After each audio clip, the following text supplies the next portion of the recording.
本日はですね、何もないフランスの学校ですね。こっちはもう学校がするのは最低限のことなので、あとはご家庭でっていう、後からこう画像も出すんですけど、小学校とか幼稚園、これが学校だって外から全くわからない。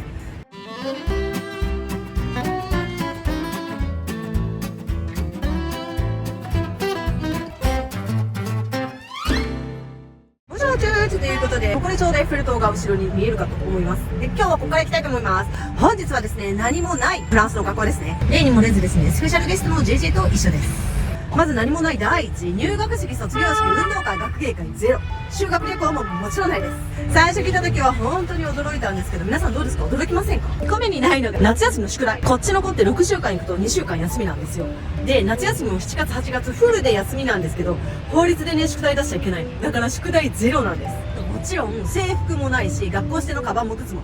何にもありません。ゼロです。もうほんと全てが個人に任されてます。ちなみに、教科書とかは公立とかだと、上からこう、回ってきたものを使い古すっていう感じなんですね。やっぱり公立で税金投入されているので、1年1年新しくあなたのものにはなりません。で、よっぽど汚くなったりすると変えてはくれるんですけど、基本上から回ってきたものを公立の公共のものとして順次使っていくという感じですね。で、後からこう画像も出すんですけど、小学校とか幼稚園、これが学校だって外から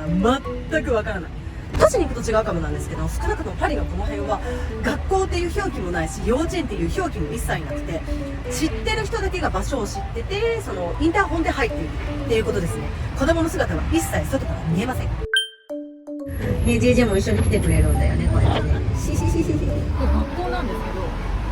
フランス、パリ、少なくともパリの私の知る限りでは学校は外から全く見えないようになってる。一切見えない。フランス内々尽くしの学校がなぜかというと、まず 30% ぐらいが移民なんですね。移民の人たちも稼げません、お金がないですっていう人たちに対して、生活保護をもちろん政府は与えるわけなんですけれども、住居とかもその生活保護地区っていうのが固まってあるわけじゃなくて、パリの1区にもパリの2区にもパリの3区にも4区にも必ずどこにでもある感じなんです。今幼稚園はうち公立に行ってるんですけど、本当にいろんな家庭の子がいるんですね。で、修学旅行とかってやっぱ積立金があったと思うんですけど、お金がそこそこかかる。ってなると生活保護の方とかやっぱり収入が低い場合って厳しい。で、それによって子供がいじめに遭う可能性もあるかもしれない。そういうことと、あともう先生の負担も増えちゃうので、6週間行って2週間休み。2ヶ月がっつり宿題なしで休みっていうのを与えるから、いろいろな体系はご家族でさせてくださいってことですね。で、もう一つやっぱこれだけ多様性があると宗教みんなバラバラ。イスラムの人もいる、仏教もいる、カトリックもいる、それからプロテスタントもいる。めちゃめちゃいろいろある。そこで一律じゃあ運動会やりましょうとか学芸会やりましょうって言った時にこの品目はダメだよとかこんな肌出せないよとか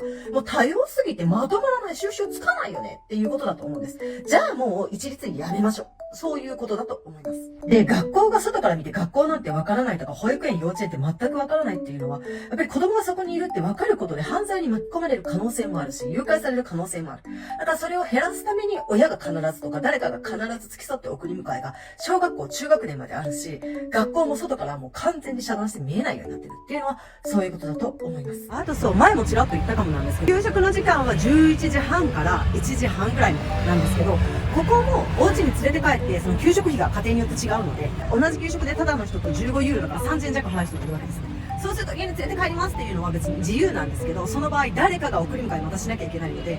誰かまた雇わなきゃいけないわけですね。フルで働いてる場合は。そういうことを考えると、もう高くても払うよっていうご家庭が多いかと思います。日本だと学校がある程度宿題出してお尻叩いて子供を一律学力にさせてくれるかと思うんですけど、こっちはもう学校がするのは最低限のことなので、あとはご家庭でっていう、本当にもうあなたの子よねっていうのを突きつけられてる感じですね。逆にいい意味で驚いたのは給食の素晴らしさ。公立でも私立でももともとね法律があって、地産地消地域のものを使うとか美容じゃなきゃダメとかベジタリアンのメニューの日もあるんですね。これだけ多様性なんで、やっぱり食育っていうのがすごく、食がフランスの文化だけあって、食事のメニュー載せときますけど、やっぱりねすごいちゃんとしてる。校則とかもね、もともと制服ないからスカートだけ何センチとか髪の毛縛んなきゃいけないので一切ない。それこそ宗教でヒジャブで多分被ってると思うし、でもそれも、国のルールとか学校のルールそれはあるんですけど、ヒジャブで顔を隠しちゃいけないっていうのがあるんです。あともう一つ本当多様性の中にあるので、もう価値観が全員違うわけですね。例えばうちの子がエリコつって男の子によく押されるんですけど、それについて彼は悪いと思ってない。だから彼女がノ、嫌だっていう自己表示を明確にしない限りは、エリカ君には伝わらないんですね。押されちゃった、嫌だよ、助けてよ、なんて誰も助けてくれないので、明確に自分の気持ちと意見を言えるっていうのが3歳からすでに必要になってくる。だからうちでも最初に教えるのはそのご挨拶、ボンジュールマダムとかムッシュとかメッシーだけど、その次に教える言葉をノを明確に言える力とノーの言い方。ノーって言っても全然ノーと思ってくれないから、ノっていうのを夫がもう最初に教えてます。で、びっくりしたのがこっち、やっぱり自己責任の国なんで、小学校でもね、簡単に留年するんです。日本って宿題とか出してお尻を叩いてくれて、ある程度多分私の時代は学校はやってくれたと思うんですけど、今はわかんないです。こっち、ほんともう、学校がやるのは最低限なんで、あとは自分でちゃんとやってね、ご家庭でちゃんとやってねっていう主義なんですね。だからそれをちゃんとやらないなら、容赦なく留年するよ。だから小学校2年で留年する子もいるし、それが義務教育ずっと続くって結構すごくないですか？自己責任の国なんです。今さっき言ったように多様性がすごいから価値観も違うし、習慣も違う。ちゃんと自分で発信をできない子は、沈黙は現状で満足を表すんですね。だからデモとかもすごいし、ストライキもすごいのは、今の現状に満足してないよっていうのを表現する一つの手段なんです。で、自己主張が強いって日本では捉えられるけど、それを自己主張しないというのは、私は今もう満足です。何の、問題もありませんって言ってるのと同じなんですね。